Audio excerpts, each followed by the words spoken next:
Kæri hlustandi, þú ert að hlusta á leitina að penningunum. Ég heiti Gunnar Dofri Ólafsson og sem fyrr umsjónum að þáttarins. Þátturinn unnin í samstarfi umboðsmanns skuldara og félagsmálaráðuneytisins. Viðmælendur þessa þáttar eru Sigurður B. Stefánsson og Svandís Rún Ríkarsdóttir. Þau standa saman að útgáfu bókarinnar Hlutabréf á heimsmarkaði, eignastýring í 300 ár. Verið velkomin bæði tvö. Takk fyrir. Og takk kærlega fyrir komuna. Þetta er engin smá bók sem er gefið hérna út og 300 ár, þetta er langur tími til að vera í eignastýringu. Ég gerir nú ekki ráð fyrir þessi svona sem einstaklingar horfa á sín hlutabréf í stýringu til 300 ára, en þetta er svona nokkuð yfirgripsmikil yfirferð yfir hvernig heimsmarkaður og hlutabréf eru á heimsmarkaði og hafa verið. En þetta er ekki ykkar fyrsta samstarfsverkefni, er það? Þið gáfuð út hérna bók lesið í markaðin fyrir nokkrum ára. Það er rétt. Gáum hann út árið 2016. Já. Og það var svo skemmtileg reynsla og gaman að mörgu þar að koma að hún var náttúrulega ekki komin í prent þegar við vorum byrjuð á þessari. Nei. Og hefur svona verið að síðan. En samstarf okkar Sigur nær talsvert lengra aftur. Mm-hmm. Ég held að mér telist rétt til að við séum búin að vinna saman við eignastýringu í einhver 17 ár. Já. Þannig að það er búið að vera góður tími. Já. Og þetta er þá svona kannski sjálfstætt framhald af þeirri bók, eða hvað? Já, það má alveg segja það, sko. Já. En hvort hún er algjörlega sjálfstæð eða kannski svolítið tengd. Það er ýmislegt sem að kannski skarast þó að viðfangsefni sé ólík. Já, fyrri bókin lesið í markaðin, þar erum við að fjalla aðalega hvernig allar þessar mismunandi aðferðir við fjárfestingu í hlutabréfum urðu til og hvers vegna þær eru svona mismunandi. Það eru sem sagt við í eignastýringu og fjárfestingu í hlutabréfum eru tveir helstu skólar og annars vegar eldri gamli skólinn sem við kallum klassíska skólan sem á uppruna sinn á Wall Street á árunum í kringum 1900 og jafnvel fyrir 1900. Já. Það voru aðferðirnar sem gömlu fjárfestingar á Wall Street notuðu og þær þróuðust út frá því að kauphallastreymillinn var bara lesin þegar hann flæddi út úr tækjunum. Þetta var bara gatastreymil og alveg ótrúlega tækni að geta lesið breytingar á hlutabréfaverði af honum. Þetta hefur bara verið svona hálfgert morstæki eða eitthvað svoleiðis. Það liggur við sko að minnstakosti í augum okkar nútímamanna sem sjáum bara allt á tölvuskjá sko. Getum fengið kort af hlutabréfum á hverju augnabliki þannig. En sem sagt þessar aðferðirnar, já, þetta er gamli klassíkskólinn og þetta voru megin aðferðirnar sem voru notaðar við fjárfestingu í hlutabréfum og í eignastýringu alveg fram yfir miðja síðustu öld.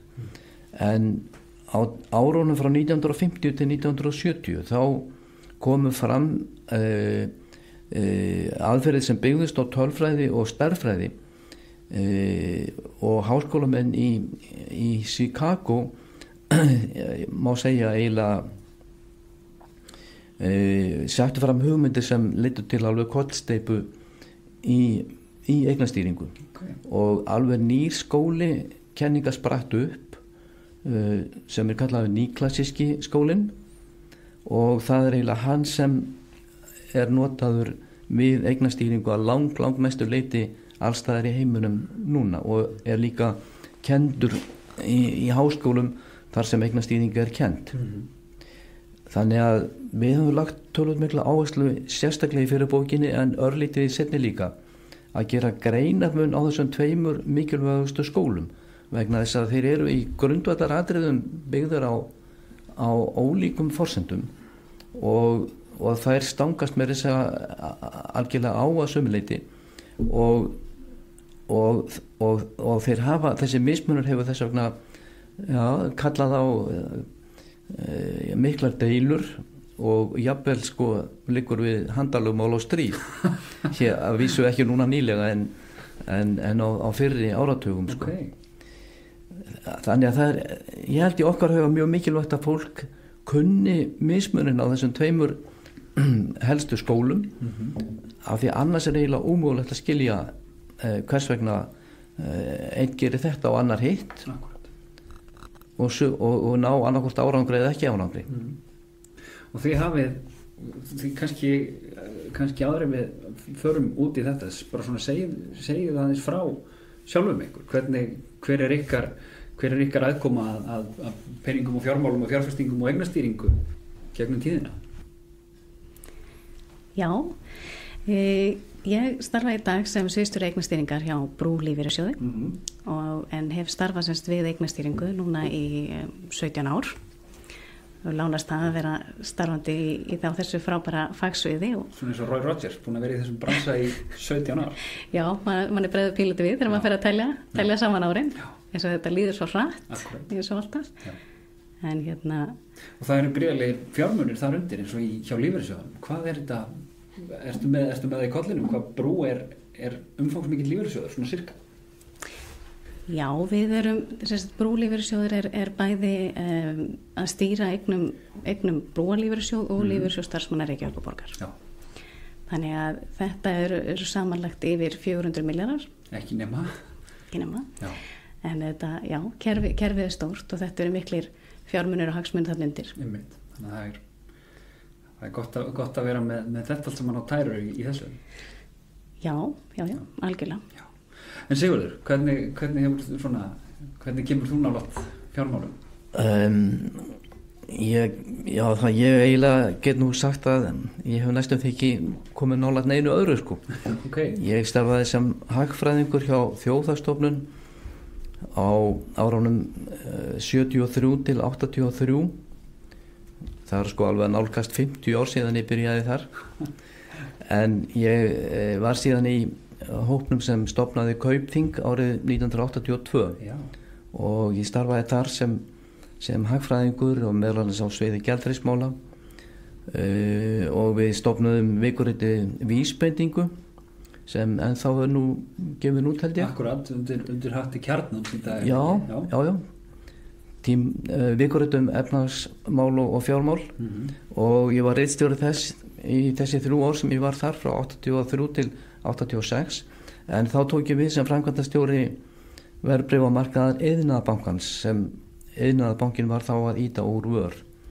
Síðan 1990 þá kom að samruna 4 bankana og þá þannig var Íslandsbanki til og eftir það hét fyrirtækið verðbréfamarkaður Íslandsbanka eða VIB sem síðan eftir árið 2000 eða það var 2002 held ég breyttist í eignastýringu Íslandsbanka sem er ennþá notað í dag. Já. Þannig að ég var hérna hjá Íslandsbanka í 25 ár, 20 ár sem framkvæmdastjóri tæplega og 5 ár sem sjóðstjóri. Við Svandís starfuðum saman þar að stýringu Vogunarsjóðs sem hét Reykjavík Global og stýrðum honum einmitt í gegnum hrunið svo kallaða 2008 og svo stofnuðum við okkar eigið fyrirtæki árið 2009 og við rákum það saman til ásins 2011 en þá hérna keypti Landsbankinn það fyrirtæki. Já. Og ykkur með? Og okkur með eiginlega, þannig við fluttumst til Landsbankan þar sem við störfum svona eitthvað í kringum 5 ár. Þar til Svandís tók við sínu núverandi starfi og ég líka við mínu núverandi starfi sem er bara, ég er núna komin á mín efri ár og minn bara hjá sjálfum mér. Já, fjárfestir fyrir sjálfa þig og skrifa bækur og mætir í hlaðu. Eitthvað svoleiðis. Já, það er ágætt. Hvernig, ég gef mér að umhverfi fjármála og fjárfestinga hafi breyst á starfsæfi ykkar beggja. Hvað finnst ykkur kannski markverðast í því? Er eitthvað svona, þú talaður hérna áðan að það var farið úr svona hálfgerðum morstæki yfir í tölvur, það er náttúrulega fyrir þinn tíma, en hvað finnst ykkur hafa haft mest áhrif á þennan markað og þetta starfsumhverfi á ykkar starfsævi? Er það hrunið hefur örugglega spila stóra rullu að einhverju leyti?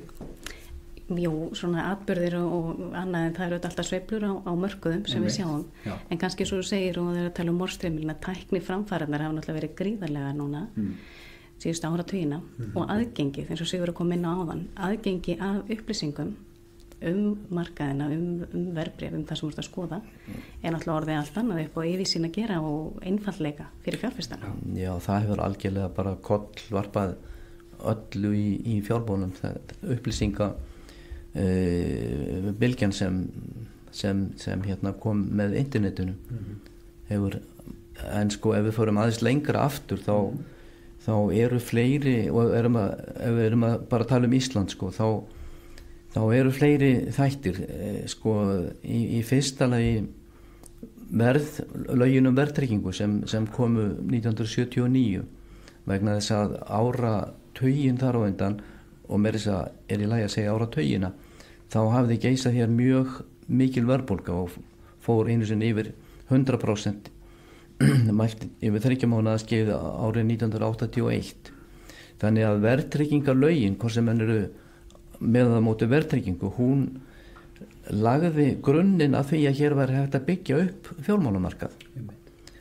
Það hafði verið gefin út spariskiptin ríkissjóðs frá árinu 1963 og þau voru allan tíman verðtryggð. En svo eftir 1980 þá hægt og hægt það var sko Fjárfestingafélag Íslands hafði verið stofnað 78, Kaupþing 82 og hægt upp úr þessu byrjaði að byggjast markaðar fyrir skuldabréf. Markaðar fyrir hlutabréf kom, við byrjuðum 1985 með stofnun lítils fyrirtækis, en það var eiginlega ekki fyrir 1992 sem þegar fyrirtæki tók að skrá hlutabréf sín á verðbréfaþingi Íslands sem núna heitir Kauphöll Íslands sem þau viðskipti fóru nú á skrið. Þannig að þessir stóru áfangar, verðtryggingin og upphafið á fjármálamarkaði á 9. áratugnum eru mjög stórir viðburðir sko. Og svo það sem Svandís nefndi sko, þessi ótrúlega upplýsingabylting sem sko byrjar kannski með tölvuvæðingunni upp úr 1980 en raunverulega fer á flug eftir 2000 þegar internetið byrjar að bregðast út að marki. Hvernig horfir það við að því það stundum talað að vandamál nútíma sé ekki það að það sé ekki hægt að upplýsingarna séu ekki nóg aðgengilegar, heldur að geta lesið úr þeim og greindar. Er það þá kannski orðið meira viðfangsefni að geta metið hvað það er sem raunverulega skiptir máli í öllum þessum upplýsingum? Algjörlega. Þetta er orðið auðvitað þannig að þetta er mjög mikið sem er í boði og þú verður svolítið að velja hvað er það sem þú ætlar að horfa á og eftir hver ætlar að fara og svolítið að setja upp fyrir þig, þínar aðferðir, þínar leiðir og ekki láta truflast of mikið af einhverju sem kannski skiptir minna máli. Sumir hafa gengið svo langt sem eru harðastir í þessu að fréttir og annað með bara eiginlega ekki horfa á því það hefur svo mikið truflandi áhrif en það er þetta þeir allra hörðustu sem vilja bara horfa á hvað markaðurinn er að gera, þeir sem eru að vinna á hlutabréfamarkaði segjum. En þetta eru allar mismunandi skoðanir af því og eins náttúrulega komið inn að það til að mynda í bókunum, mismunandi kenningar og aðferðir. En það skiptir bara rosalega miklu máli að hafa góða yfirsýn yfir það sem þú ætlar að gera, hver er heildarstefna markaðsins og geta það sett upp með skipulegum hætti þín vinnuskjöl og annað, tekið upplýsingar sem þú ætlar að nýta þér, settar upp þannig að þær veiti þér þá sýnt sem þú þarft yfir það sem er að gerast, þannig að geta nýta og farið síðan eftir því sem þú ert ákveða að gera. Já. Er það, ég get ímyndað mér að það er fyrir einhvern sem er ekki dagstaglega að velta fyrir sér fjárfestingum, er það ekki alltaf erfitt að fylgja þeim kúrsum búin að setja þegar einhvern veginn umhverfið segir kannski við þig ekki gera það en svo á endanum hefur ekki rétt fyrir þér? Já, mér finnst þau vera búin að hitta naglan mjög vel á höfuðið sko. Svandís sagði þínar aðferðir og þín leið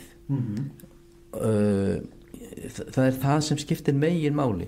Hver og eitt fjárfestir, hvort sem hann er einkaaðili eða fjölskylda eða lífeyrissjóður eða tryggingafélag, Ég held að sé mikilvægast af öllu að koma sér niður á tiltekna aðferð, hvað sem hún er dregin frá klassíska skólanum eða nýklassíska og svo framvegis eða blöndu af þeim tveimur sem ég held að sé nú allra best, en það skiptir megin máli að halda sig við sína leið og þeim sem tekst það eða sé það gert, þá er líka miklu auðveldar að komast í gegnum upplýsingaflóðið sem er alveg nákvæmlega svo sagðir áðan. Það er svo mikið að ef maður hefur ekki græjur í kollinum til þess að greina úr því það sem maður vill horfa á, sem fæst sko með því að fylgja aðferðinni sem maður ákvað í byrjun. Ef maður hefur þetta ekki þá druknar maður í upplýsingum alveg. Og þá er allar þessar upplýsingar bara orðnar skaðlegri heldur en hitt, nánast. Það er allavega ekki gaglegar. Já, og það er minnst að kosti engin vandi að hérna bara fara út á flot út á rúmsjó, sko. Sumir bara sitja við skjáin og horfa á upplýsingar allan daginn og gera ekki neitt, sko. Nei. Þannig að það er aðferðirnar, það er ægin og aðferðirnar. Ég held við séum að leggja mjög mikla áherslu á þetta, Svandís, er ekki bara í báðum bókunum. Já, ég held að, gegnum gangandi alveg. Og við getum gengið svo langt að segja að það skiptir ekki megi máli hvaða aðferð viðkomandi fjárfestir notar. Það skiptir miklu meira máli að halda sig við aðferðin, og náttúrulega gefi mér að þetta sé nú aðferð sem getur skilað einhverju. Það eru alveg fjölmargar sem geta gert það. Já. Og það leiðir okkur svona inn í sko, spurningu sem ég var búin að setja niður fyrir mig, og það er þetta sko, hvaða er sem að sjóðstjórar gera, hvað er það sem fólk sem sinnir eignastýringu er að gera, því ég held að fólk hafi, ég leyfi mér áætla að fólk hafi álíka bjagaða mynd af því hvað sjóðstjórar gera og hvað lögfræðingar gera. Fólk horfir á Suits og Law and Order og alla þessa þætti og heldur að lögfræðingar gera ekkert annað en að drekka viskí, reykja vindla og vera í dómsal, þegar það sem þið gera aðalega er að senda kærur á einhverjar úrskurðarnefndir og svara tölvupóstum, eins og ég held að reyndar bara meiri hluti mannkins hérna í okkar hluta heimsins geri. En hvernig er svona dagur í lífi eignastýringar? Þetta virkar svolítið svona akademískt í rauninni? Já, ég held að skipti öllu máli að það þarf að vera með fagleg vinnubrögð, það sem er að gera. Samt verður nú að taka undir með að þetta getur verið mjög skemmtileg framsetning á störfum eins og Hollywood og fleiri dragað upp. Það var alveg að það var gaman að því. En það er kannski ekki beinlínis raunsætt og lítil þarf í dag á þessum, eins og við sjáum myndir af einhverjum alveg öskrandi kaupa og selja og eitthvað, þegar þetta er allt orðið gegnum tölvur í dag. Þannig að já, þetta er allt mjög rólegra móti, jafnvel þó að þetta markaðurinn sem slíkur er mjög líflegur að vinna við og fólki í kring vitanlega líka, því þetta er líka fólk að vinna saman að því að greina og skoða hluti. En mikið til þetta snýst þetta það að setja upp fyrir sig hvað er að gerast. Það er ákveðin stefna sem við erum að vinna eftir, það er ákveðin aðferðir og það þarf að rýna hlutina mjög vel. Þannig að þetta er einmitt, þetta er svolítið að liggja yfir hlutunum í þessu starfi, bara ekki spurning. Mjög mikið undir. Heldur betur. Já. Það eru og það svona fyrir svona kannski þennan fólk sem er ekki að velta einmitt milljörðum eins og lífeyrissjóðir eða fjárfestinga bankar og stofnanir. Hvernig myndu þið nálgast svona bara fjármál og fjárfestingar persónulega? Og ég horfi svolítið á þetta út frá, ég er ekki svona forvitnast hvernig þið gerir þetta sjálf, og það væri þetta mjög áhugavert, en mér er tíðrætt þetta veðmál sem Warren Buffett gerði við sjóðstjóran 1. janúar 2008 og það er svona teflt gegn hvor öðru sko virkri stýringu sjóða og óvirkri stýringu sjóða. Annars vegar það sem bara einn setur peningana sína í bandaríska hlutabréfasjóð sem elti markaðinn og hinn hefur 10 ár til að hamast og nær samt ekki meiri árangri heldur en bara það að bíða, og maður hugsa svona þetta er tiltölulega nýleg leið til að nálgast fjárfestinga, þessi svona vísitölusjóði, og þetta virðist vera rosalega notendavænt fyrir einhvern sem hefur ekki tólin til þess að setja sig inn í einmitt allt þetta sem er að gerast og hefur bara sínar 10-15.000 krónur í lók mánaðar til þess að fjárfesta fyrir? Já, þetta er mjög áhugavert dæmið eða þessi saga af þessu veðmáli þeirra og má kannski skjóta því inn í að þegar Warren Buffett gerði erfðaskrá fyrir konuna sína sem ég held að sé eitthvað yngri en hann, hvenær kom hann aftur 2016 eða 15 minnum mig, þá lagði hann til að hún setti 90% af þeim eignum sem ég hugsa að hafi verið eitthvað rosalega sko, í einmitt Vanguard 500 sem fylgir S&P 500. En sem sagt vísitölu sjóðir eru hlutabréfasjóðir, eða þeir geta líka verið skuldabréfasjóðir sem fylgja svo kölluðu markaðssafni. Og markaðssafni er einhvert merkilegasta framlagið af nýklassíska skólans. Og það er hægt að það er hægt að sýna varum á það stærðfræðilega að það er ekki hægt að ná betri ávöxtun heldur en markaðssafnsins nema að taka meiri áhættu og það er ekki hægt að minnka áhættu nema að verða af ávöxtun. Þannig að þetta er sem sagt besta hugsanleg samsetning verðbréfa og það hefur alveg sýnt sig aftur og aftur að það er mjög erfitt að gera betur heldur en S&P 500 vísitalan. Við getum líka að tala bara úrvalsvísitölun á Íslandi eða já, það eru til fleiri vísitölur sko, eða FTSE í London og svo framvegis eða DAX í Þýskalandi. Þetta er ekki neitt sem fylgir bara S&P 500, þetta er bara markaðsvísitalan í hverju landi. Á þó ekki við heimsvísitöluna, en við getum kannski komið að því síðar. Þess vegna er kannski ekki að undra að sjóðstjórnum þessum sem veðjaði við Warren Buffett hafi reynst erfitt að ná betri árangur heldur en vísitalan, en það má nú komum við að tvennu mjög mikilvæg sko.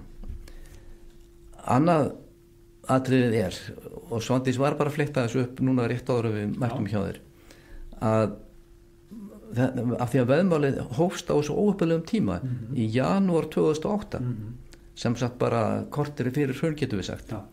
Þannig að hann var í mínus allar götur það til 2012 eitthvað á 5. ár. Og af hverju var það? Sko, Warren Buffett segir að mikilvægasta atriði til þess að stýra áhættu sé að tapa ekki peningum. Það næst mikilvægasta sé að gleyma ekki reglunni sem var númer 1 sko. Og hvað gerði svo hann sjálfur? Hann kaupir þennan vísitölu sjóð Vanguard 500 og horfir á hann lækkaði 50%. Já, ok, mér getum talað þetta okkur til gamans en ég myndi ekki geta sagt að þetta sé til fyrirmyndar. Og sjóðstjórinn blessaður sem var að keppa við hann hefur verið af nýklassíska skólanum líka vegna þess að hann hefur heldur ekki stýrt sinni áhættu þannig að hann tapaði svona miklu. Ef hann hefði bara sleppti að tapa þessum 50% sem lækkunin varð hausti 2008 og fram í miðjan mars 2009 þá held ég hann hefði auðveldlega geta sigrað Warren Buffett og mér langar nú að þessu tilefni að skjóta þið inn. Það eru þessar 2 bækur okkar Svandísar á borðinu fyrir framan okkur en Svandís hafði árið áður en fyrirbókin kom út skrifað aðra sem var reyndar ritgerðin hennar til meistaraprófs í eignastýringu við Háskólann í Reykjavík og heiti hennar er Svandís? Já, að sigra S&P 500. Já, það er ekki annað. Já, og svo að því velt upp hvort að það væri góðsögn eða raunverulega hægt sko. Og hver var niðurstaðan úr því? Já, í stuttu máli sagt að það var það ekki góðsögn. Nei, ok. Nei. En það þarf klálega að huga að því og aðalatriði er einmitt þessi regla að verja sig þegar kemur að lækkunum. Já. Hvernig gerir maður það? Já, það er stór hluti á báðum bókunum sem sem fjallar það. Já. Og bara það að tapa ekki peningum heila. Já, til að orða það mjög einfalt, og ég gerir mig fulla grein fyrir að sögum finnst þetta nú full einfallega orða, þá þetta þannig að þú fylgir hlutabréfunum í lækkun. Já. En verð eigninar þegar kemur að lækkun. Já. Og þessi gasalega, þetta varpar ljósi á þessa gasalegu þversögn í nýklassíska skólanum, vegna þess að þar meginforsendan að verð á hlutabréfum fylgi random walk, fylgi slembiröldi á markaði. Sem sagt, þú getur ekki sagt út frá þekkingunni, út frá verðinu í dag, hvernig það verður á morgun. Það ekki sem sagt viðurkennt að eðli hlutabréf sé að verður að gengur upp og niður í sveiflum á markaði, sem samt held ég það bara fyrsta sem hver sem lærir sem stígur fæti sinum inn á hlutabréfamarkaði. Það alveg sama hvaða kort af hlutabréfum þú lítur á, hvort það 5 mínútna kort eða mánaðakort, þú munt alltaf sjá sveiflur. Þannig að lykillinn það var niðurstaða Svandísar, sko, að kannski að auðveldasta leiðin til að sigra S&P 500 að loka safninu þegar lækkun tekur við að hækkun, en opna stöðunar aftur þegar lækkun lýkur og hækkun tekur við. Og þetta hægt að mæla með mjög einföldum hætti, bara með hlaupandi meðaltölum. Og ég veit ekki hvað mörg dæmi þetta í báðum þessum bókum, sko. Fjölmörg. Og þetta svona þá kannski, þetta þessi, hvað maður að segja, hausverkur eða verkefni sem að býður ykkar, sem að að stýra þessum eignum, að gera nákvæmlega þetta. Meðal annars, já. Það að stýra eignunum þannig að þú náir að byggja þér upp eins og bestu getur, og svo verja þig þegar kemur að lækkun og tapi. Akkurat. Við nefndum áðan, sko, að ég veit ekki, 80-90% af öllum eignum til stýringar í heiminum stýrt eftir aðferðum nýklassíska skólans, þar sem sveiflur eru ekki viðurkenndar. Þannig að þessi aðferðafræði að selja hlutabréf til þess að loka fyrir áhættu í lækkun, sú leið ekki til. Sú leið ekki til? Nei. Þannig að í nýrri bókinni hlutabréfum á heimsmarkaði fórum við Svandís á leið að greina hlutabréfasöfn eftir stærð, og það má alveg vissulega segja að við skulum segja stórir lífeyrissjóðir, jafnvel þótt þeir vildu og fylgja þeim aðferðum þar sem hlutabréfin eru seld úr safni þegar það kemur að lækkun, þá það tæpast gerlegt í svo stórum söfnum. En við skiptum söfnunum í 3 stærðir, eftir tímalengd, stuttasafnið, millisafnið og löngsöfn. Við fjöllum raunverulega ekki þessi stystu, en í millisafninu, sem kannski getur verið safni í eigu fjölskyldu eða stóra fjárfesta eða eitthvað í þeim dúr, þar mjög auðvelt að koma því við að mæla einfallega hvenær markaðurinn í hækkunarlegg og taka þá og notfæra sér síðan það, en selja hlutabréf úr safninu þegar lækkun tekur við. Og þá eru eignirnar annarkvort verð í skuldabréf eða bara einfallega á bankareikninga. Og það sem það svona rétt ályktun hjá mér, að það sem stoppar stóru sjóðin að gera þetta að það væri bara einfallega of mikil áhrif af því ef lífeyrissjóður fer að selja 400 milljarða hlutabréfum á þriðjudegi. Það myndi náttúrulega ekki ganga, ekki einu skrefi og sérstaklega ekki á okkar innlenda markaði sem ekki stærri en hann er. Að það nú oft talað þetta að stóru fagfjárfestarnir á ekki síst lífeyrissjóðirnir séu mjög stórir og hafi sín áhrif. Á innlenda markaðinum þetta alveg útilokað? Já, kemur ekki til greina þar, sko, ekki þannig að það sé þetta bara snúa öllu við á einu korteri. En auðvitað ýmislegt þetta gera á lengri tíma, en það þetta bara allt annað handleikur. Þegar það kemur að því að horfa út á alþjóðlega markaðinn sem svolítið mikið með umfjöllunarefni líka í bókinni. Akkurat. Þar svolítið verið að líta til þess að og eitt kafla heitir nú meira þess að heimismarkaður sé okkar heimamarkaður. Já, þetta er fyrir það ekki meira segja. Já, þetta er þetta bara orðið svo nálagt í dag. Öll þessi tækni sem við nefndum áðan gerir það kleift og þetta er orðið mjög auðvelt að eiga viðskipti þar og einfalt að kaupa og selja þar fyrir bæði stóra og litla aðila, aðgengi orðið þannig. Þar auðveldar að gera hreyfingar þar sem að stóri fagfjárfestar ekki jafn stórir að hafa ekki jafn mikil áhrif. Það þetta kannski meira svigrúm þar að minnsta kosti. Og þetta þá erlendu markaður? Það er lengi verið talað þörf til dæmis lífeyrissjóðina fyrir að fjárfesta erlendis að þeir séu bara orðin það stórir á íslensku markaði. Þeir eigi, bara ábyrgðarlaust tal, þeir eiga mjög stóra hluti í bara flestum skráðum félögum á Íslandi. Ef maður fer í hluthafalistan, það er bara topp 5, topp 10, topp 15 eru yfirleitt bara lífeyrissjóðir. Þannig að það er þá mikil þörf fyrir þá að fara úr landi, er það ekki? Já, algjörlega, mikil þörf fyrir það að það sé pláss í eignasöfnunum fyrir erlenda fjárfestingu til þess að koma inn að samaskapi. Hvaða áhrif hefur það ef til dæmis lífeyrissjóðir eru orðnir, er alltaf að tala um þessi orðnir of stórir hluthafar á íslenskum markaði? Þeir eru orðnir allavega, það gildislega að tala um of stórir, þeir eru orðnir mjög stórir, yfirgnæfandi, meiri hlutaeigendur kannski í félögum. Hvað er það líklegt til að hafa einhver áhrif sem eru ekki æskileg eða hvernig virkar þetta?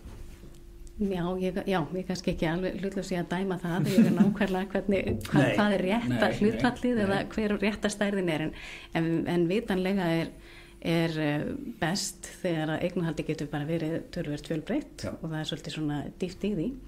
Við vitum það á okkar litla markaði, það er kannski ekki hjá því komist að jafn stórir aðilar á markaði eins og lífeyrissjóðirnir séu stórir.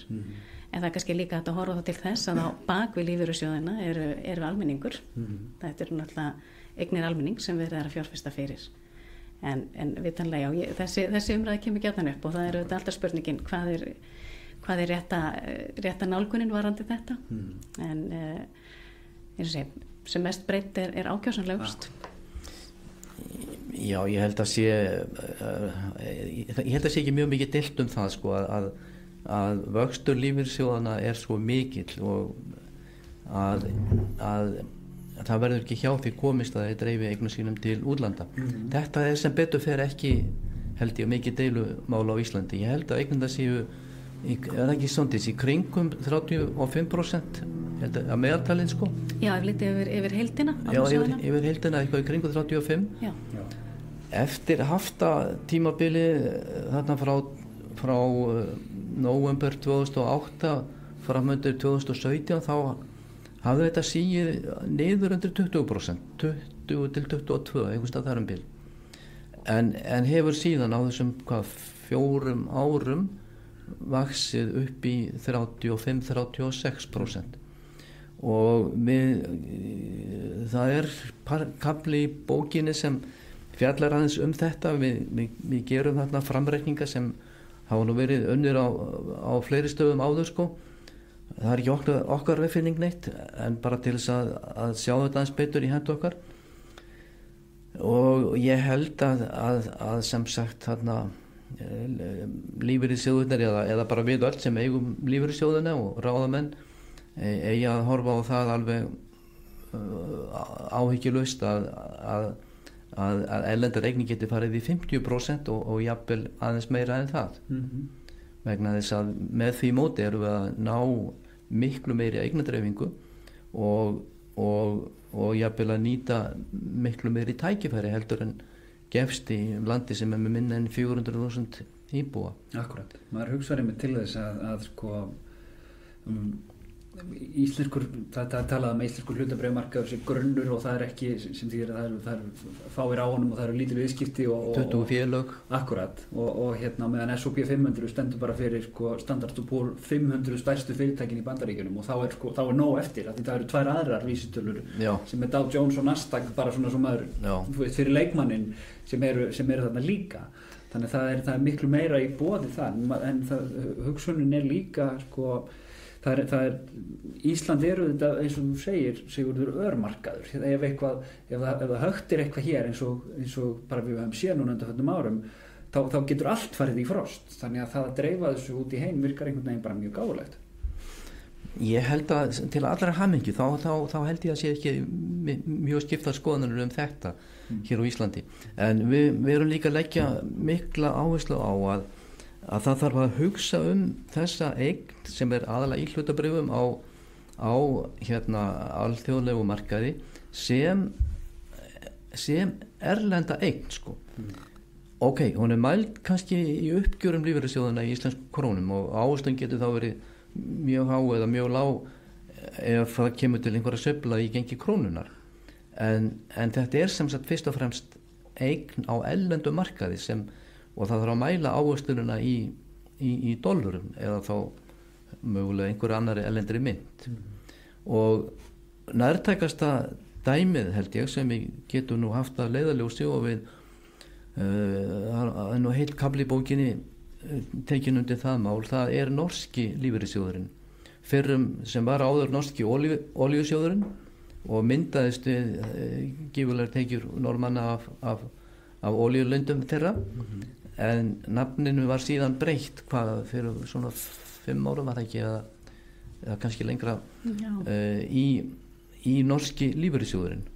Hann allt öðruvísi heldur en íslensku lífeyrissjóðurnar að því til að það engin einstaklingur sem á tiltekna eign eða réttindi í sjóðnum, heldur allur sjóðurinn sameign allarar þjóðurinnar. Já.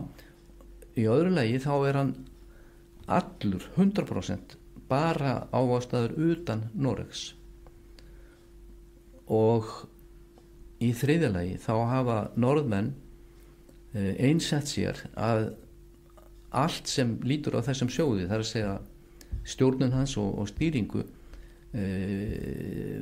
sé til stakrar fyrirmyndar. Já. Og þeir hafa raunveru að mínu viti, við fjallum aðeins þetta í bókinni sko, náð því marki, og það væri mjög ánægilegt ef Íslendingar leituðu til frænda okkar, ef þeir eru þá eitthvað skildur okkur í Noregi, til þess að læra svolítið af þeim sko. Þeir hafa ekki sinn sjóð með eftir kenningum nýklassíska skólans, hann mjög stór, en kostnaðurinn mjög lágur og reksturinn til hreinnar fyrirmyndar. Þú talaður Sigurður áðan að það væri hægt að kaupa í vísitölum í löndum, FTSE og DAX og fleiri, en þú talar að heimsvísitalan hún virki ekki þannig. Hvað þýðir þetta? Já, þeir sem eru vel að sér í fjármálafræðinu og kenningum nýklassíska skólans, þeir þekkja mjög vel þessa niðurstöðu að markaðssafnið í hverju landi felur í sér bestun á samsetningu verðbréfanna. Það að segja þetta getur átt við bæði hlutabréfamarkað og skuldabréfamarkað. Það mjög athyglisvert sko, að hefur verið gerðað mikla rannsóknir í Bandaríkjunum að það alveg jafn erfitt að sigra skuldabréfavísitölur eins og hlutabréfavísitölur. Það bara minna að tala það. En að baki þessum kenningum og þessari röksemdafærslu liggur sem sagt hlutabréfa samsetningin í hverju landi. Þegar við komum að heimsvísitölunni, þá lendum við í því til þess að geta reiknað út sko eina vísitölu, þá verðum við að færa allt yfir í eina mynd, sem reikningslega getur verið hvaða mynd sem en sem við bara sé dollari eða evra eða skiptir ekki máli. Það að segja, þá þetta meðaltalana Akkurat. Þá farin að ná yfir bæði hlutabréfamarkaðina í kannski 20 löndum ekki cirka, og líka kannski svona 15 gjaldeyrismarkaði og gengisveiflur. Já, og gengisveifluna líka. Já. Og ég held ekki að kenningar nýklassíska skólans sé hægt að teygja yfir þessa samsetningu. Ég held ekki og af öðrum ástæðum sem líka eru tilgreindir í bókinni þá þetta meira segja svolítið óbelegt vegna þess að heimsvísitalan þetta meðaltal meðaltalina og menn eru þess vegna stórir fjárfestar bara nefnum ekki nöfn bara mjög ánægðir þeir bara gerðu miklu betur en heimsvísitalan kannski bara 1% herra eða 2% eftir kostnað en ég meina þetta er ekki mjög stór frétt vegna þess að mismunurinn á heimsvísitölunni frá árinu 2009 fram til 2021 skiptir ekki bara 20% heldur býtu við, ég tóru vel að nefna töluna ég held þetta er vel á annað 120% sem sagt S&P 500 ávöxtun S&P 500 er meira en tvöföld ávöxtun heimsvísitölunum á sama tíma og þá kannski komum við að öðru mjög mikilvæg atriði Svandi sem við vildum nefna þar að segja hlutfallslegan styrk algjörlega vegna þess að við áðan tölum við aðeins þessa miklu hættu sem meðal annars Warren Buffett lenti í keppninu við sjóðstjóran hinn og byrjaði á því að tapa 50%. Hinn leiðin til þess að verða af dýrmætur ávöxtun er einmitt að fylgja ekki hlutfallslegum styrk. Svandi segja þú vildir hvað er hlutfallslegur styrk? Já, þetta er þitt sérsvið. Alveg hreint sko, mikið áhugasvið að minnstakosti og ég myndi segja kannski alveg rauðu þrátur í því sem við erum að tala hér að þetta bara skiptir gríðarlegu máli þegar verið er að horfa til þess hvað á að velja til fjárfestinga að horfa til þess að hlutfallslega styrk svo hann er í rauninni bara mjög einfaldur mælikvarði sem dregur fram hvar sterkustu hestarnir eru á markaði svo má segja eins og Sigurður að nefna þessi gríðarlegu munur á bandaríkjamarkaði versus síðan á heimsmarkaði sem slíkan og hvað þá vísitölur utan bandaríkjana sem þá að draga heimsvísitöluna niður líka að þetta er orðin rosalegu munur og það skiptir þá máli að við séum að horfa séum með heildarmyndina sem vorum að ræða áðan fyrir framan okkur, hvað er heimsmarkaðurinn að gera hvaða markaður að standa sig og þar viljum við vera og síðan þá líka áfram að fylgjast með því þegar eitthvað fyrir að breytast að bregðast þá við því til þess að vera alltaf þar sem að styrkurinn liggur. Akkurat.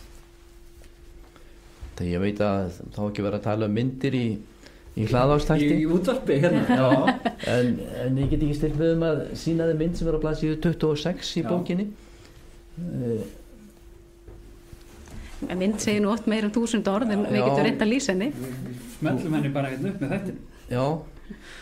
Já, og það efsta línan sýnir ávöxtun S&P 500. Já, hún er svona skærbleik og veður alveg upp hérna. Já, miðjan er þessi blessuð heimsvísitala. Já, hún er, já. Og neðsta línan er þá hlutabréf ríkja utan Bandaríkjanna. Einmitt. Og þetta er eins og við segjum meðaltala meðaltalum svona. Heimsvísitalan er það, já. Og þú vilt kannski lýsa betur fyrir hlustendum að mismunurinn á þessum þetta er frá 2009 held ég Já, þetta var á 2010 fyrsta ártali 2010, já þetta eru 11 ár sko já og þarna þær fylgjast svona meira og minna að kannski svona fyrstu 2 árin frá 9 til 12 en svo fer að bera mjög mikið í milli já. Hvers vegna er þetta? Er þetta að segja eitthvað til það? Það tekur S&P og hún fer en það taka alltaf mjög svona svipuð það er alltaf mjög svipur hreyfing á þeim en það er alltaf eins og það drægi á milli þeirra drægi sundur fyrir mjög, já, maður tala íslensku sko, alltaf sé ekki best að byrja á því að segja að ef maður reiknar hlutfalli milli hlutabréfa í öðrum ríkjum utan Bandaríkjanna og S&P 500 þá eru sveiflur í því hlutfalli það er að segja nefnum við skulum frekar snúa hlutanum við segja þetta sé S&P 500 á móti hlutabréfum í ríkjum annar landa Þannig að þú byrja með eitt hlutabréf í S&P 500 og eitt hlutabréf einhverstaðar annars staðar Já, meðaltölunni og öllum öðrum ríkjum til að einfalda það Þessi vísitala hefur verið að hækka meira að minna stanslaust síðan 2010 en á árunum 2002 til 2008 þá snýrist þetta við þá hækkaði S&P 500 minna heldur hlutabréf að meðaltali í öðrum ríkjum utan Bandaríkjanna. Þannig að þetta er ekki einhlítt og þess vegna eins og Svandís var að nefna áðan hlutfallslegu styrkur er eiginlega bara styrkleika hlutfall milli hvaða tveggja vísitalna eða hlutabréfa sem þú vilt. Og hérna erum við að tala annars vegar S&P 500 og hins vegar vísitölu hlutabréfa ríkja utan Bandaríkjanna. Og þess vegna skiptir svo gríðarlega miklu máli að fylgjast með hlutfallslegum styrk og láta það ekki vera fréttnæmt að hafa náð betri ávöxtun heldur en heimsvístalan þegar raunverulega þessi mismunur á þessum 10-11 árum skiptir ekki bara þetta er eitthvað vel á annað 100%. Akkurat. Og aðeins sko, þetta sem það er hlutfallslegan styrk þetta er það ekki rétt hjá mér, þetta eru svona kannski helstu breytingarnar sem eru gerðar á þessum sjóðum eins og S&P 500 Vanguard sjóðnum. Helstu breytingarnar sem verða á honum er að tryggja það að fyrirtækin sem eru endurspegluð í þessari vísitölu þau séu í réttum hlutföllum við stærð sem gerir það að verkum ef ég man rétt að Amazon eru svona 30% af þessu. Það var það á einhverju tímamóti. Þetta er hlutfallslegur styrkur innan S&P, er það ekki? Eða er ég núna algjörlega út að þekju? Pínu lítið, já. Já, flott. Þá skulle þið koma mér aftur inn á borið. Hvað eru að horfa á þar? Þá eru að horfa á stillinguna á útreikningum á vísitölunni sem slíkri. Og þær geta verið setta fram með mismunandi hætti. Já. Annars verður það þá tengda við verðið eins og nefnir að ef að verðið er orðið með hátt að þá eykst hlutfall þess bréfs. Já. Svo eru aðra vísitölur sem eru stiltar öðruvísi meira eftir einhverju bara svona jafnari hlutfallum líka þannig það getur verið alls konar sko.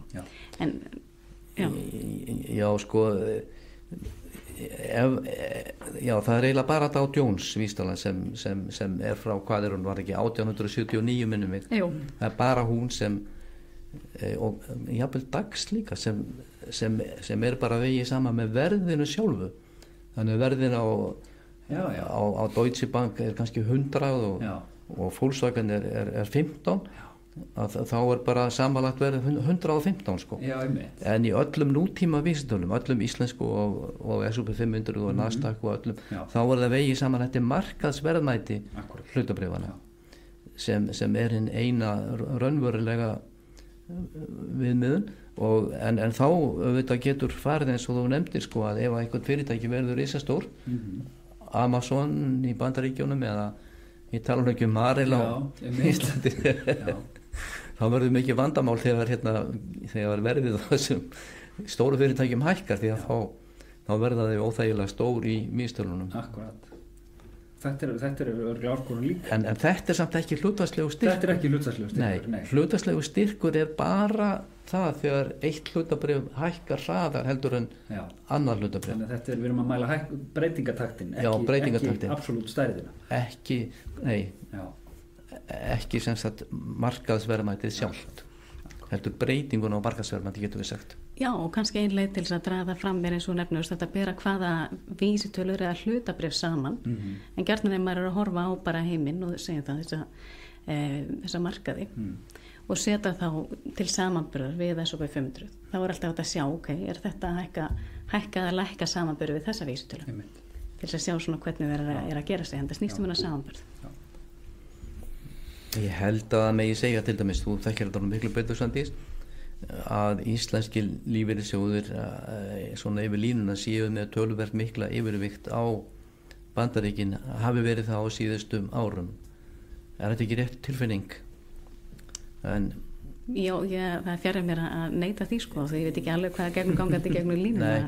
Það verið mjög sko vægi Bandaríkjan á heimsmarkaði núna er það hvað 55 eða jafnvel meira? Jafnvel rúmlega það sko. Já, þannig að það er mjög mikið. Þetta er þetta Marel Amazon vandamál. Já, það er mitt. Við erum búin að hækka svo mikið á undanförnum áratuga að vægið er komið yfir helming sko. Þannig, já. Ég held að vægi í mörgum stórum söfnum hér á landi sé jafnvel yfir 60 sko, eða milli 60 og 70 jafnvel. Já.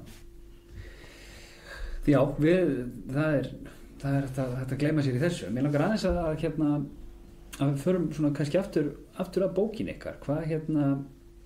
Hver er, þegar þið settust niður og byrjuðu að skrifa áður en að heim var komin úr prentunni eða farin í prent, hvað er það, hverju viljið þið miðla og til hverra? Hver er hugsunin hjá ykkur? Já, þegar stórt er spurt, sko. Ég held að þetta sé sameiginlegt áhugamál hjá okkur Sigurði, að eignastýringu, hvernig er hægt að byggja upp eignirnar og hvernig er þetta nálgast þetta viðfangsefni, og eins og við komum inn aðeins áðan þá varandi þá viðfangsefni í bókunum, svo fyrir var mikið fókusur á Bandaríkjamarkað og þessar aðferðir. 2 skólana, þeir fengu mikið pláss þar. En svo einmitt komaði líka að svolítið halda áfram, og eins og nefndi það fullt að dæmi það hvernig er hægt að gera hlutina, hvernig er hægt að horfa á þetta, við erum að horfa á alþjóðlegt safn hlutabréfa, og þannig að það er svolítið svona náttúrulega leiti áfram í þessa. Og ég veit ekki, þetta var einhvern veginn maður komin í gang, það er að stoppa, sko. Það er bara þannig að það er einu viðbót að leiðinni. Það er alltaf, ég ætla ekki ganga svo langt, sko, en það er greinilega af nú að taka, sko. Viðfangsefnið er alveg ærið, og ég held að vonandi að allir sem hafa einhvern áhuga á því að kynna sér eignastýringu og leiðir til þess að byggja upp eignir með verðbréfum, þó ekki síst hlutabréfum, geti haft eitthvað gagn og gaman af. En já, ég held að þessi best að segja það eins og það er, sko. Við kannski höfðum það var ofar í okkar huga að reyna að gera okkur að skýra þetta allt í okkar eigin huga. Já. Og leið að koma því niður á íslensku, vegna þess að allt sem við höfum lært á alþjóðlega markaðin á síðustu 20 árum hefur allt saman verið á ensku og mest af því bandarist, og það er ekki mjög mikið efni til á íslensku eignastýringu sem sérstakt svið innan fjármálafræðinnar.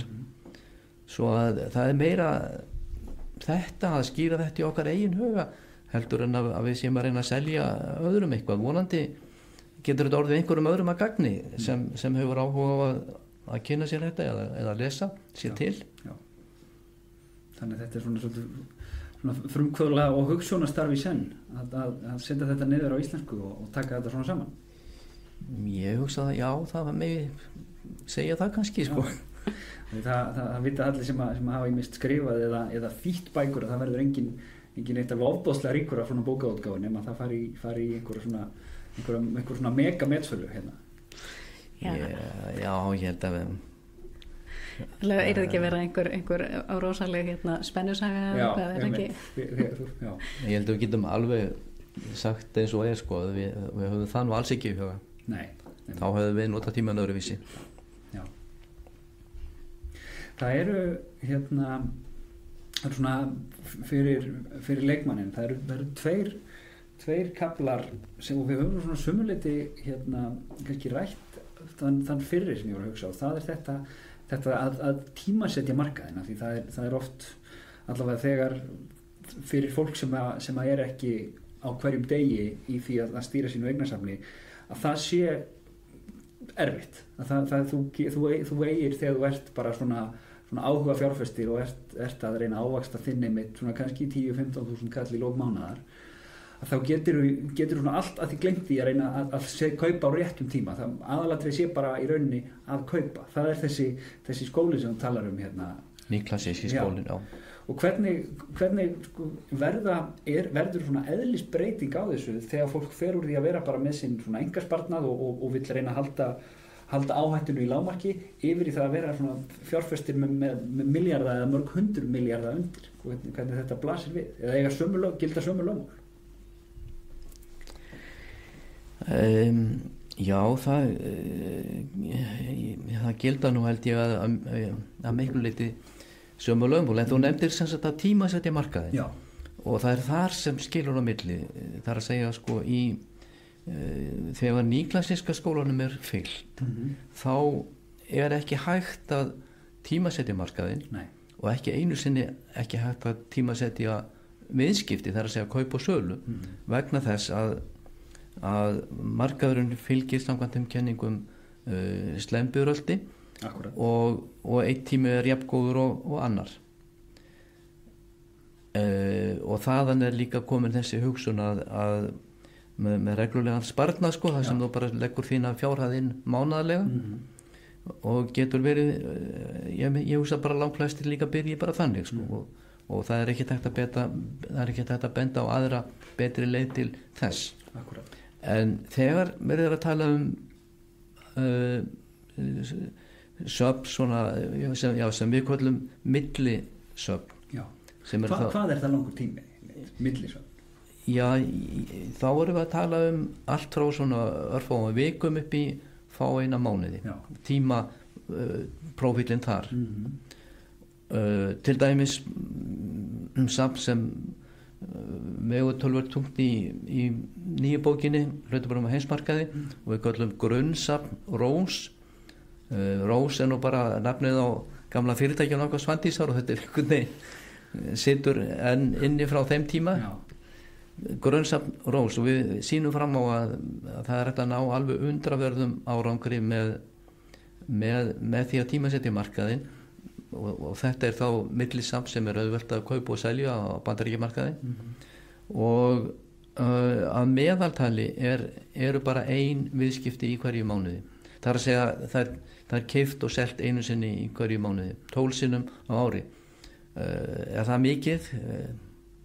Þetta er því sem meðaltal sko, þannig að það eru þá 4,5 vika að meðaltala á milli. Já. En stundum er það 2-3 mánuður og stundum er kannski bara 1 vika eða 2. Það hljómar ekki til rosalega erfið vinnudagur allavega. Nei, en það er erfitt að fylgja aganum og það þarf tölverða yfirlegu vegna þess að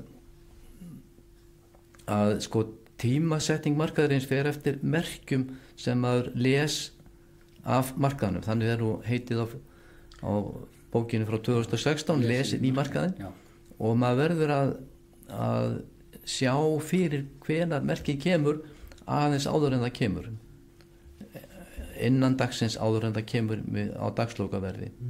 En ég held að þetta er ekkit erfitt þannig með nútíma tölvutækni og fyrir alla sem hafa áhuga þá geta þeir gert þetta. Já. Hvernig ætti fólk að bera sig að ef það hefur einmitt áhuga á að gera þetta? Hvað eru bara forrit hér og þar eða bankarnir bjóða þeir upp á þetta? Hvað getur svona leikmaður gert? Það hringi ykkur? Já, kannski byrjaði á að glugga eitthvað í bækurnar sko, en þess að nú lýst tiltölulega vel í þeim og meira þess að í þeim báðum vegna þess að þetta er aðferð sem við höfum verið að liggja yfir alveg árum saman sko, og liggja yfir og þróa og þetta form sem við erum að lýsa aðalega í nýju bókinni það er kannski örlítið flóknara en samt ekki sko.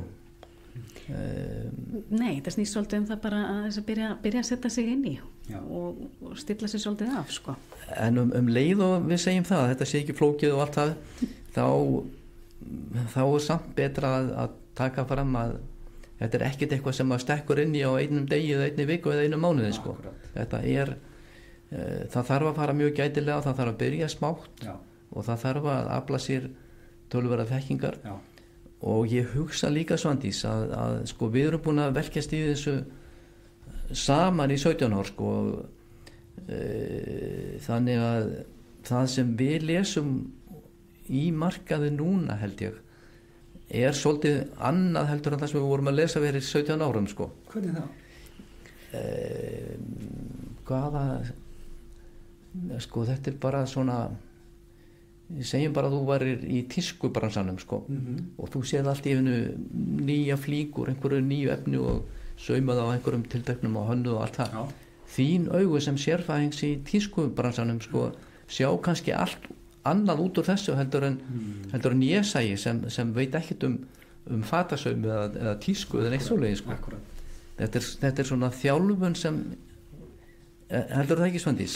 Jú, ég held að reynslan og þjálfunin sé bara svolítið það sem að hægt byggist upp með tímanum sko. Já, og eins og nefndi áðan sko, byrjunin ofta að þú byrjar að leggja eins fyrir bara mánaðarlega til þess að safna þér upp og ef þú hefur áhuga þá byrjar að lesa einhverja svona bækur og til þess að setja það aðeins inn í og það eru dótal heimasíður líka og fróðleikur þar eins og þess að mikið af þessum myndum sem eru þarna inn í bókinni er á Stockyard sem er rosalega flott gröf til þess að skoða og sjá hvað er að gerast þegar maður hafa þetta visuált sem er mjög gott og svo kannski byrja maður bara hægt og rólega eins og segir, það er reynslan sem byggist upp, þú kannski bara byrja með smá part og alltaf eitthvað sem að þú mátt vera án, þú mátt ekki vera gamla með eitthvað sem er grunnurinn sko. Þetta verður að vera líkilatriði í þessu líkilatriði, þú ert að gera þetta með sérstaklega þegar þú ert sjálfur að fara að stað og byrja að bara lítinn part prófar þig áfram byrja að kveðja peningana áður en þú setur það inn á markaðin og gera ráð fyrir þið komið aldrei heim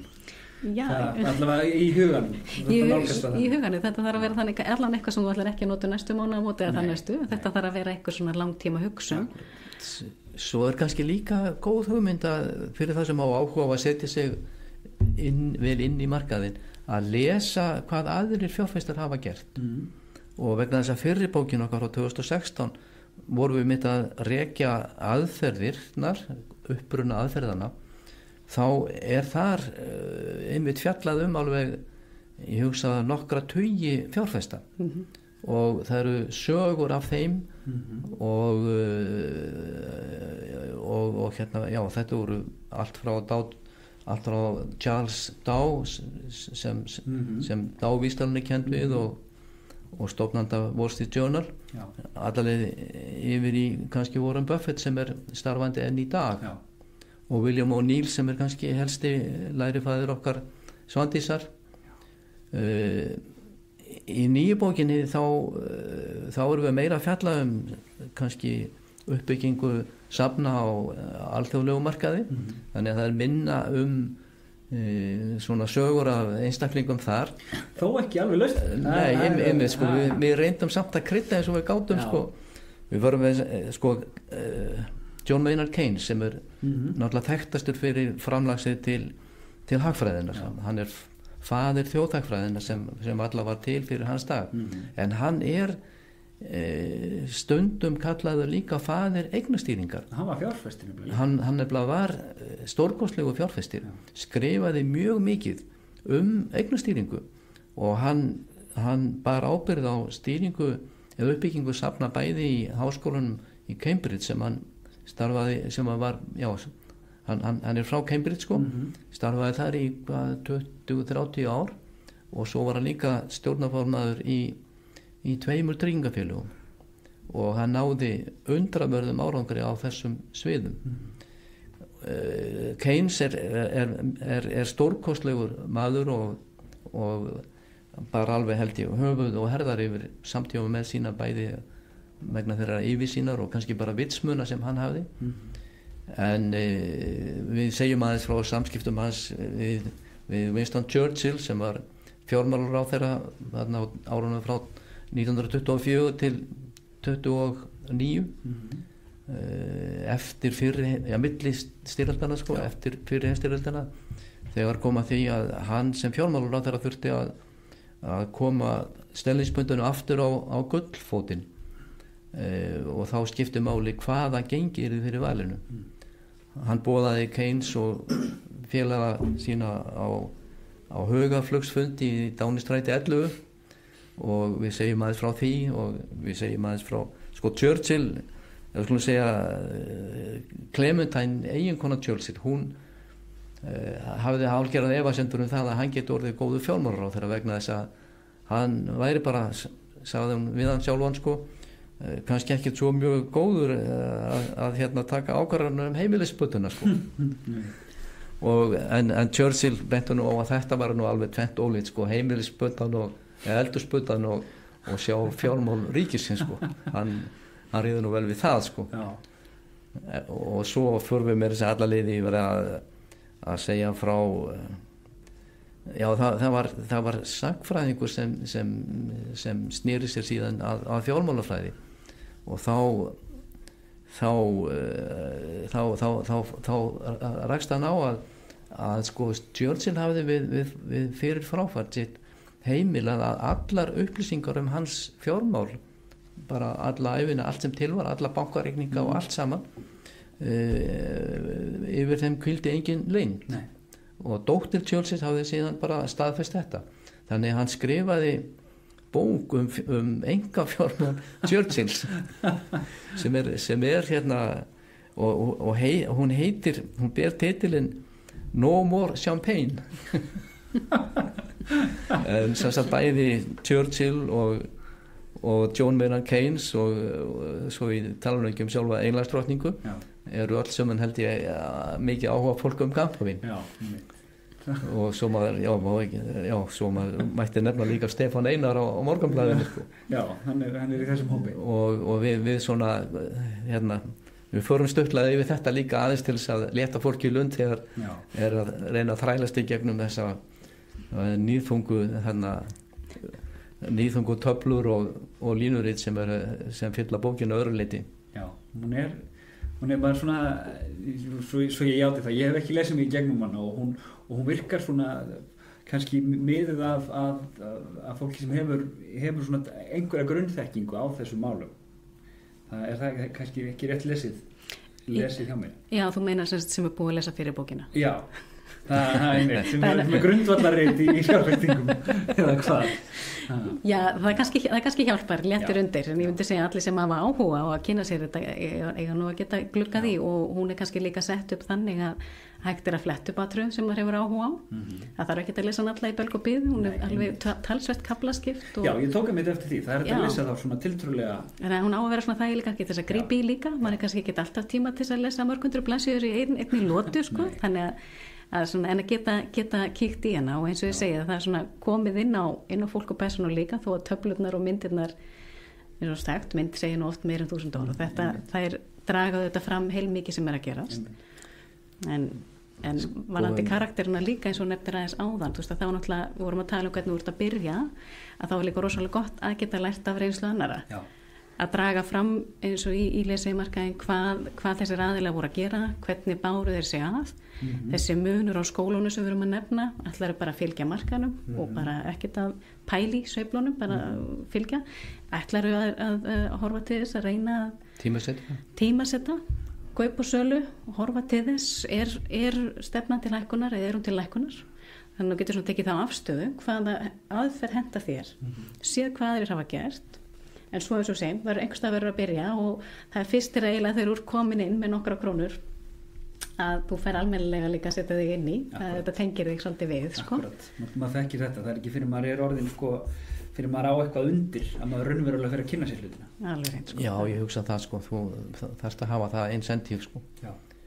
Ég held að megi segja kannski líka að við í fyrri bókinni frá 2016 þá held ég að við höfum reynd að skýra tökum til dæmis tækni vísana sem eru mest notaður allt frá hlaupandi meðaltölum yfir í MACD og svo framvegis sko.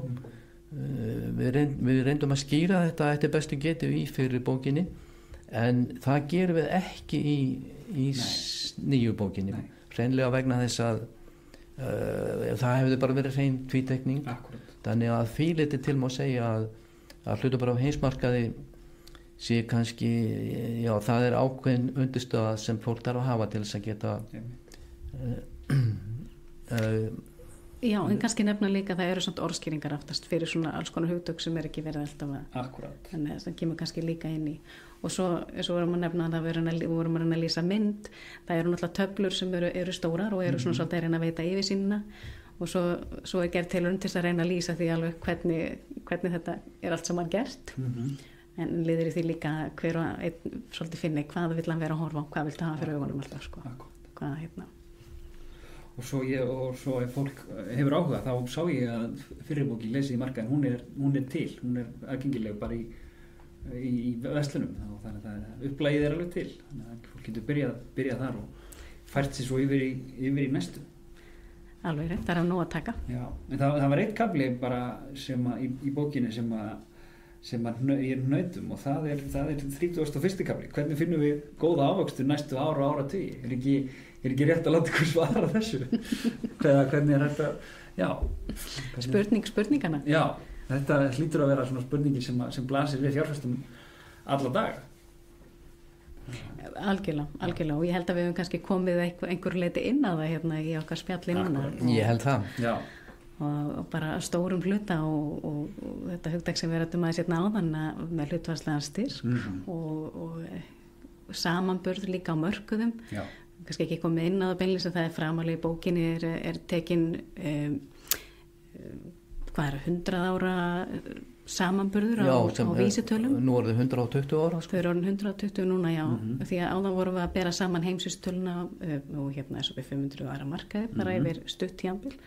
En það hefur verið gerðar bara alveg gríðarlega rannsóknir, Elrod Dimson og félagar með bók sína sem við höfum að íslenska, það óðindi bjarsínar, mjög skemmtilegt nafn og hérna, en það var tekið alveg að fara árunni 1900 og það voru skoðaðir, hvað voru það 16 markaðir undir? Ég held að, já sko, þessar rannsóknir komið fyrst út í bókinni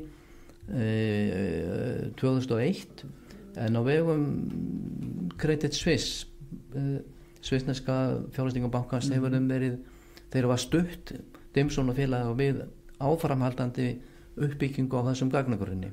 Þannig að núna er þetta held ég 120 ár.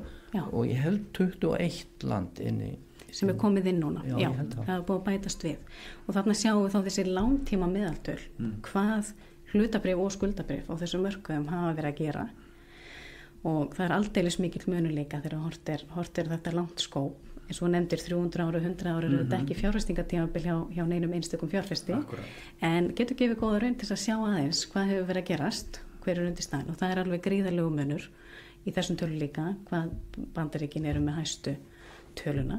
Það er svona lítið út núna að við eitthvað 6,5% raun ávöxtun yfir þetta tímabil, árleg á ári í 120 ár. Já. Það er ekkert lítið. Nei, með öllum þeim sveiflum sem gengið á meðan að heimsvísitalan er ykkur staðar 4. Nei, hún er nú 5,2 sko en Evrópulöndin eru 4,3. Já, við hann yfir. Það er Evrópa sem er þetta talsvert ennþá lægri. En auðvitað þetta tímabili yfir mjög, meðaltali við mjög langt tímabil.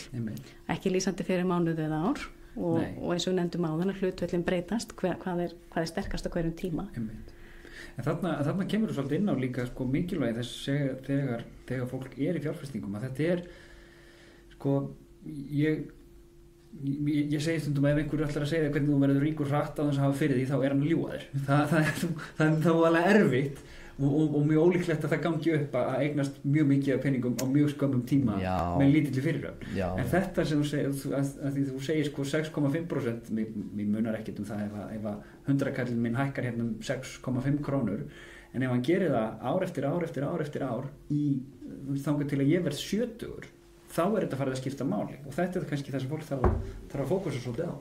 Það er gott að nefndi þetta sko því að lykillinn af því að byggja upp eignir er einmitt að horfa til margra ára. Já. Ekki bara 2 eða 3 eða jafnvel 5 heldur. Við getum sagt held ég að einstaklingur eða fjölskylda hefur kannski frekar svona 25 ár kannski frá því svona það bil fertugt og framundir starfslókin. Þetta er kannski helsti tíminn þar sem fólk er að byggja upp eignir. Já. En þetta eru samt bara 25 ár sko. Já. Og sem er 15 eiginlega þessum 120 ára. Já, og við á einum stað í bókinni frá 2016 erum við mitt að bera saman 25 ára tímabili í gegnum 200 ár sko. Já. Því að Svandís sagði á þeim tíma held ég að engin fjárfestir lifir í 200 ár. Nei, það er allavega ekki ennþá gert það. En 25 ár er það sem kannski mjög margir geta hérna verið að glíma við. Já. Og það er sagt að segja ótrúlegur munur á niðurstöðu ef þú tekur svona 25 ára tímabil í 200 ár sem við höfum hérna gögn yfir. Já. Þannig að þú getur bara verið heppin eða óheppin innan þessa. Já, bara hvernig þú fæðist raunveru, hvernig þú ert uppi. Já. Stundum er þetta alveg dundur ávöxtun, sko, eins og til dæmis hefur verið síðustu 11 árin. Já. En stundum er þetta nokkuð flatt, sko, eins og þarna eftir, kom mikill kippur eftir síðari heimsstyrjöldina fram undir 1960 en árin frá 1960 til 80 voru ansi flöt á mælikvarða þessara helstu vísitalna. Akkurat, og var það ekki eins eftir einmitt hrunið mikla, það tók allangan tíma það tók allan 4. áratuginn að ná fyrri styrk. Það tók allan 4. áratuginn. Já, þannig að þetta eru heilmikil fræði og vísindi og það er röglega gaman að sökka sér frá nonni þetta eins og þið gerið og til þess að skrifa svona bók. Það er mjög skemmtilegt við Við getum þetta tekið undir það alveg heilsugar. Það er ekki spurning. Já. En hvernig svona ef við setjum þessa stóru og fjárfestingarnar og stóru máli til hliðar, hvernig ef ég má gerast svo frakkur og spyrja hvernig þið nálgist fjármál í einkalífinu? Eru þið skipulögð og svona útpælt og séð eða látið þetta bara ráðast einhvern veginn? Já, einfalda svarið við því er að Svandís er mjög skipulögð og sparsum og útpælt. Ég er alveg óskipulaður. Já, þetta er kannski svolítið erfið spurning sko, svona smá því að ég er bara búin að vinna í fjármálum allan daginn bara allan tíman sem ég hef verið vakandi síðustu næstum því 40-50 ár. Svo að það hefa engar held ég mjög miklar pælingar á þeim tíma að farið í enga fjármál sko. Ég held að það hef verið meira bara eitthvað ósjálfrátt sko, eitthvað sem er bara innprentað í maður gerir hlutina bara svona og svona frekar heldur en að það hefur legið einhverja djúpa rannsóknir á bakvið það sko. Þetta er svona Michelin-kokkurinn sem maður neitar að elda heima hjá sér. Eða rafvirkinn sem er með töflun á gólfinu. Já, einmitt. Já, ég held að við viljum nú öll vera skynsum og gera hlutina af einhverju viti sko. Og held að það sé nú og bara ef maður er að horfa á bara í þessum maður er að almenna neyslu og annað, þá er þetta maður helmikið ánægður með það sem maður er að gera góð kaup. Já, ég held að maður sé ekki einn það.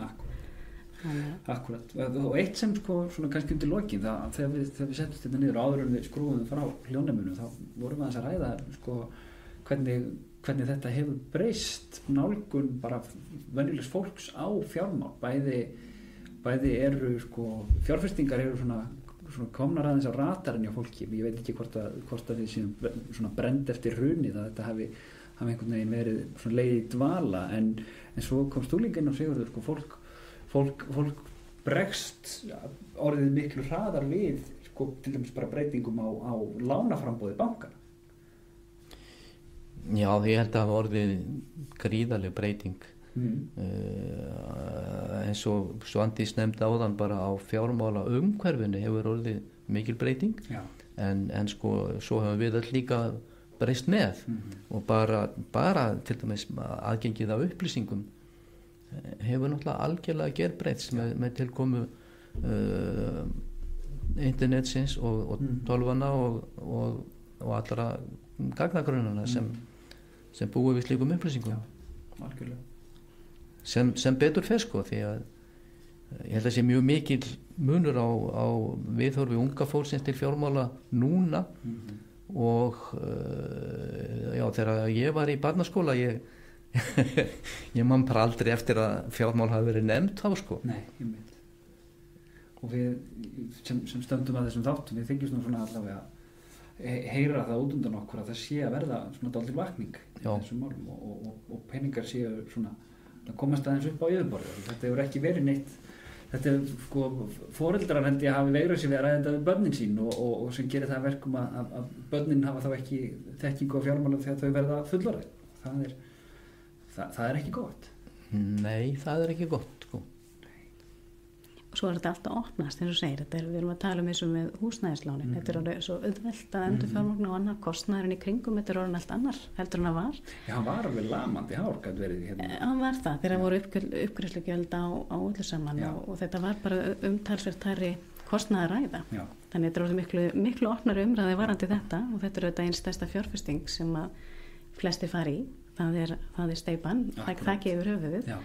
Þannig mér svo umræða, já, varandi endurfjármögnuna, hún hefur verið greiðarlega síðustu mistöfum, ég held að það ekki farið varhlut á því.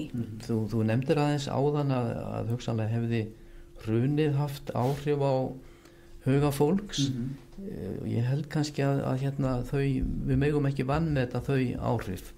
Þau voru alveg gríðarleg, það var sjálfsagt bara enginn á öllu landinu sem hérna, ekki hlaut einhvern skada einhverju leyti. Einmitt.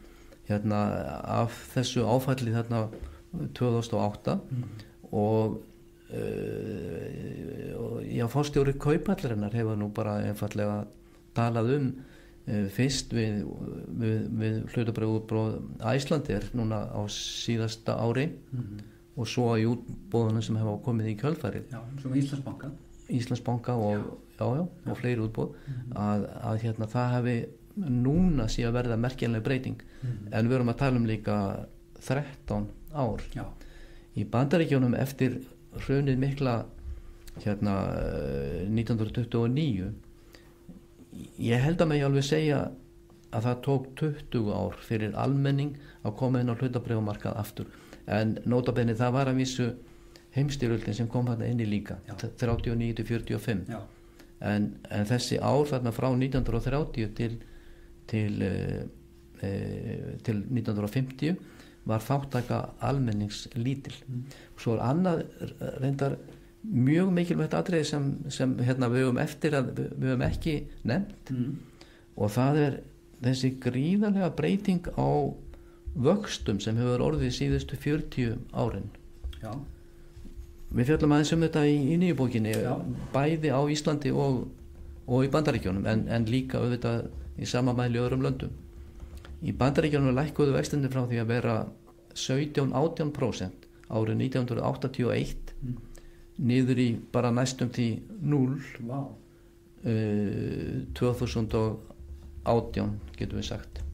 En hér á Íslandi við nefnum árið 1986 vegna þess að það er alveg skjalfest að raunvextir umfram verðbólgu á verðtryggðum spariskiptunum ríkissjóðs þá voru 8,6%.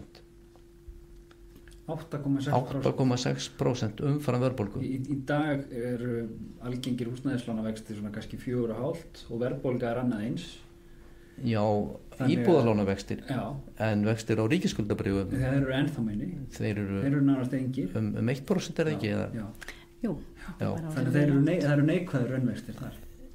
Þegar verðbólga tekið til greina. Já, þannig að þessi gríðarlega lækkun það er að segja síðustu 5 árin eða svo þegar vextirnir hafa verið ekki bara jafn gríðarlega byrði á almenningi eins og þeir voru hér áður fyrr þeir hafa auðvitað að sínu leyti svona hleypt ákveðnu lífi í íslenska fjármálamarkaðin. Er eitthvað hægt að skýra þessa breytingu á þróun vaxta á þessum tíma? Já, það er alveg hægt sko en kannski bara ég held að þessir ofurháu vextir sem voru í kringum 1980 ekki bara í Bandaríkjunum heldur bara í öllum vestrænum ríkjum og líka hér á landi þeir eiga rætur sínir að rekja til verðbólgu áratugarins þarna á undan þegar til dæmis verð á olíu 12 faldaðist frá árunum 73 til 79 og svo framvegis það var mikil óáran í efnahagsmálum þá ríkissjóður flestra landar var rekið með gríðarlegum halla og allt hérna var það til þess að gera verðbólguna ill við ráðanlega og vextir eru auðvitað hækkuðu með og við trefðu vextir. Hér á Íslandi voru sem sagt á markaði verðtryggð og fasteignatryggð skuldabréf sem voru bara með trausta útgefendur og vextirnir voru alveg 14% umfram verðbólgu. þegar við vorum að byrja í Kaupþingi árið 1983. Já, þú svitnar undan þessi núna Þið voru bara, heyrðu, við skulum stofna fjármálafyrirtæki en sko ímyndiðu ykkur bara breytinguna frá þessu og niður í vextin sem núna og raunvexti sem núna bara ekkert mjög langt frá núli sko. Þetta við töluðum upplýsingaflæði en þessi breyting líka alveg gríðarlega áhrif á þessu. Og þetta leiðir auðvitað til þess að vorum að ræða áðan hvar ætlar að setja fjármunina til þess að fá einhver ávöxtun og þegar vextinir orðið þetta lágir þá eru þeir ekki skilaði miklu hvort sem það er bankareiningi skuldabréfum í bili. Nei, þá þarfst að leita eitthvað annað. Þú þarfst að leita eitthvað annað og þangað eru margir að leita og það hefur þó líka áhrif til hækkunar á markaði ef eftirspurnin mikil. Akkurat.